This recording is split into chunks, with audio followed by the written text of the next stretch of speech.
안녕하세요. 뉴스반장입니다. 지금쯤 한동훈 씨는 땅을 치고 후회하고 있을지도 모릅니다. 내가 그때 왜 그랬을까?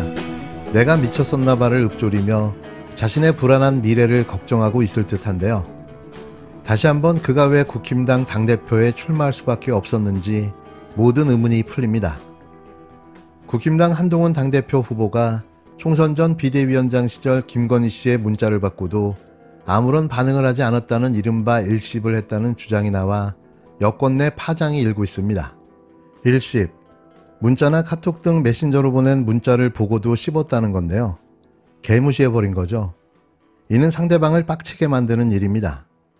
CBS 김규현 논설실장은 5일 자사라디오 프로그램인 박재홍의 한판 승부에 출연해 이 같은 사실을 확인했다며 김건희 씨의 메시지를 재구성해 공개했는데요. 이에 따르면 김건희 씨는 최근 저의 문제로 부담을 들여 송구하다 몇 번씩이나 사과를 하려 했지만 대통령 후보 시절 사과했다가 오히려 지지율이 떨어진 기억이 있어 망설였다고 말했다는 겁니다. 이어 그럼에도 불구하고 당에서 필요하다면 대국민 사과를 포함해 어떠한 처분도 받아들이겠다. 더한 것도 요청하면 따르겠다며 한 위원장님의 뜻대로 하겠으니 검토해 주시기를 바란다고 보냈다고 김 실장은 전했는데요. 김규환 실장은 사실은 이보다 문자 내용이 길다. 사적인 부분도 있고 부적절한 내용도 있어 핵심 내용만 정리한 거라며 김건희 씨가 한 위원장의 무응답에 모욕감을 느낀 것으로 들었다고 전했습니다.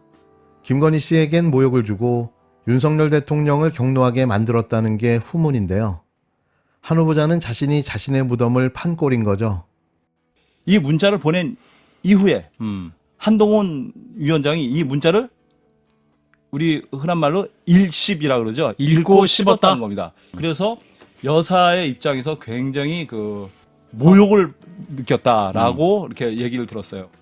김건희 씨가 문자를 보낸 시점은 지난 1월 18일에서 21일 사이인 것으로 알려졌고 그 직후인 21일 한 후보는 당시 이관석 대통령 비서실장으로부터 비대위원장 사퇴 요구를 받았습니다. 함께 출연한 국힘당 김웅전 의원은 만약 사실이라면 한 전 위원장은 총선을 앞두고 해당 행위를 한 것이라며 본인이 사과를 하겠다고 했으면 그건 반드시 했어야 한다고 주장했는데요. 함께 출연한 국힘당 김웅전 의원은 만일 사실이라면 한 전 위원장은 총선을 앞두고 해당 행위를 한 거라며 본인이 사과하겠다고 했으면 그건 반드시 했어야 한다고 주장했는데요. 김 의원은 또 대통령 입장에서 보면 총선 패배 책임을 대통령 부부에게 지우고 당에 대한 오너십을 한 전 위원장이 가져가려 했던 것이 아니냐고 볼 수도 있다고 덧붙였습니다. 이에 대해 한동훈 후보 측은 해당 문자 내용은 사실과 다름을 알려드린다고 밝혔는데요.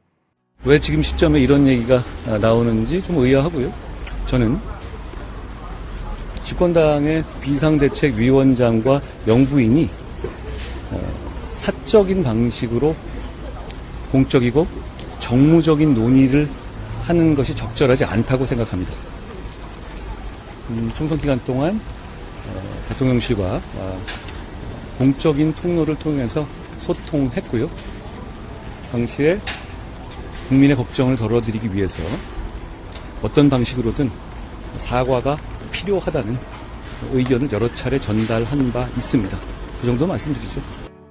한 후보는 또 공개된 문자 내용은 실제와 좀 다르다며 제가 보낸 문자가 아닌데 구체적으로 말씀드리는 건 적절치 않다고 덧붙였습니다. 이어 이번 문자 공개를 이른바 친윤계의 작전으로 보냐는 질문에는 저는 당대표가 되고자 나온 것인데 더 분란 일으킬 만한 추측이나 가정은 하지 않겠다고 답했는데요. 지금 상황이 꼭 궁지에 몰린 쥐 같다는 생각이 듭니다. 과연 당대표가 될 수 있을까요? 지금 한동훈 후보는 불안이 영혼을 잠식하고 있습니다. 그런데 어제 여기 CBS 박재홍의 한판 승부에서 예. 김규환 논설위원이 김건희 씨 카톡 공개하셨더만요. 그랬더라고요. 자기가 문자를 보냈는데 시쳇말로 일십, 즉 읽고 씹은 거 아닙니까? 근데 김건희 씨가 그걸 가만 놔두시겠습니까? 그 당대표는 선거를 통해서 선출되니까 어쩔 수 없죠. 근데 윤석열, 김건희 씨가 다른 것보다 감정적인 걸 떠나서 내부 정치 권력 관계에서 다음 지방선거를 한동훈 대표한테 넘겨줘? 저는 그런 일이 없을 거라고 봅니다. 그래서 아까 말씀드렸듯이 최고위원회를 모두 사퇴하면 조직 지도부가 붕괴되죠. 네. 그런 방법을 쓰거나 네. 더 격분이 되면 자기 앞에 온 한동훈 특검법에 서명을 할 수가 있죠.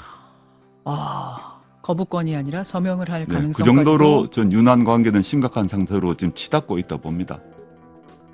이번 최상병 특검법 국면에서도 그렇고 다른 쟁점에서도 대통령실과 여당은 점점 더 강경 모드로 나가고 있는데요. 마치 내일이 없는 사람들처럼 말이죠. 총선 직후 잠깐 반성하는 듯한 모습을 보이다가 완전 180도 달라진 분위기인데요. 이들은 왜 이러는 걸까요? 총선 참패, 그리고 끝없이 추락하는 대통령 지지율, 거기에 대통령 탄핵 청원 100만 명 돌파까지 민심은 윤석열 정권과 국힘당에게 연일 엘로 카드를 보내고 있는데요. 하지만 이들은 거꾸로 가고 있습니다. 이는 여기서 밀리면 끝이다. 대통령 방탄을 위해 뭉치고 버티면 된다고 생각하는 건데요. 이는 윤 대통령이 검사 시절에 하던 거랑 똑같은 짓거리를 하고 있는 겁니다. 버티고 뭉개고 더 강경하게 대응하면 어떻게든 되지 않을까라는 무대뽀 정신의 발로인데요. 이게 윤석열이 이야기하는 오지는 뚝심인 거죠. 4일 국회에서 벌어진 일만 봐도 이들은 누구의 조종을 받고 있는지 대번에 알 수 있었는데요. 국회의장 앞으로 우르르 몰려가 구호를 외치며 반발하는 국힘당 의원들의 모습. 이어 추경호 원내대표는 단상까지 올라가 항의합니다. 21대 국회의 첫 표결 당시 김웅전 의원을 빼고 전원 퇴장했던 모습과는 전혀 다른 분위기였는데요. 같은 법안 처리인데도 불과 2달 만에 더 거침없고 더 거칠어지고 더 격렬해진 겁니다. 역시 대통령실 분위기도 달라졌는데요. 총선 참패 이후 잠시 숨죽이는가 싶었지만 22대 국회대로 공개적으로 강경한 입장만 내놓고 있습니다. 국회 운영위에서도 최상병 특검법은 위헌이다. 외압과 관련된 각종 의혹은 가짜뉴스라며 강한 발언을 쏟아냈는데요. 대통령실 고위관계자는 민주당을 향해 폭력적 입법 구태타를 즉각 중단하라는 발언까지 내놨습니다. 물론 윤 대통령의 발언도 강경해졌는데요. 1인당 25만 원을 지원하자는 민주당 법안에 차라리 100억 원을 주자며 비꼬더니 자유총연맹 창립 기념식을 찾아가서는 거짓 선동을 막아내자고 외쳐댔습니다. 총선 참패 이후 민심을 확인하면 달라질 것 같았지만 오히려 더 지지층만을 겨냥하고 있는 건데요. 윤 대통령과 여당의 이 같은 모습은 192석 거대 야당의 공세가 거세지는 데 따른 반작용으로 보입니다. 여기에는 밀리면 끝장이라는 절박함이 그만큼 크다는 얘긴데요. 그도 그럴 것이 대통령과 국방장관, 대통령과 다른 관계자들의 통화 기록이 대거 공개되면서 의혹의 칼날이 윤 대통령 자신을 정면으로 겨냥하게 된 것도 이런 기조 변화와 무관하지 않다는 분석입니다. 여기에 800의 7070 전화 발신자의 정체와 임성근 전 해병대 사단장과 골프를 쳤다는 도이치모터스 주가 조작 공범 이종호 씨의 등장, 그리고 그들이 카톡방에서 나눈 대화 중 3부 체크하라는 대화가 확인되면서 김건희 씨마저 이 사건에 깊숙이 개입했다는 정황들이 드러나고 있는데요. 상황이 이러니 똥줄이 바짝바짝 타들어갈 수밖에 없는 거죠. 이들도 아는 겁니다. 이게 결정적인 아킬레스건으로 탄핵 사유가 될 수 있다는 사실을 말이죠. 이건 도화선입니다. 이미 불을 붙였지만 말이죠. 그런데 말입니다. 아무리 강경 모드로 맞대응을 해본들 국민을 이기는 정권이 있었나요? 이 시나리오의 결말은 뻔한 거죠.